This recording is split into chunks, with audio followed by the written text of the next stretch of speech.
మొత్తం పరిణామాలకి ఆర్జీవీకి 2 సార్లు పోలీసులు నోటీసులు పంపడానికి, అలాగే ఈ రోజు ఆయన ఇంటి ముందు పోలీసులు చూపించడానికి కారణం ఆర్జీవీ మీద పెట్టిన కంప్లైంట్. సో రామ్ గోపాల్ వర్మపై ఫిర్యాదు చేసిన రామలింగం ఏమంటున్నారో బ్రేకింగ్స్ లో మనం చూద్దాం. ఎన్నికలకి ముందు ట్విట్టర్ లో ఆర్జీవీ చాలా అసభ్యకర పోస్టులు పెట్టారంటున్నారు కంప్లైంట్ దారుడు రామలింగం.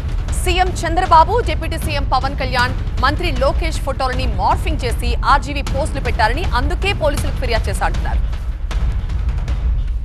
ఆర్జీవీ గారు ఎలక్షన్ టైంలో వ్యూహం సినిమాకి సంబంధించి ఈ ఫోటోలు మార్పింగ్ చేసి ఎలక్షన్ టైంలో వదిలేరు, బయటికి రాష్ట్రం మీదకి వదిలేడు. ఎవరి గురించి?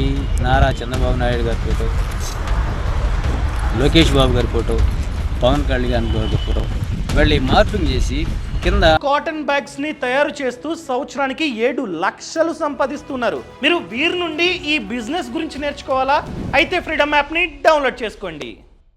ఆడపిల్లకాయల బాడీలు పెట్టేసి తలకాయల వరకు చంద్రబాబు నాయుడు గారి, పవన్ కళ్యాణ్ గారి, లోకేష్ బాబు గారి, దేవాంశ్ ఫోటోకి వచ్చేసి పవన్ కళ్యాణ్ గారి ఫోటో.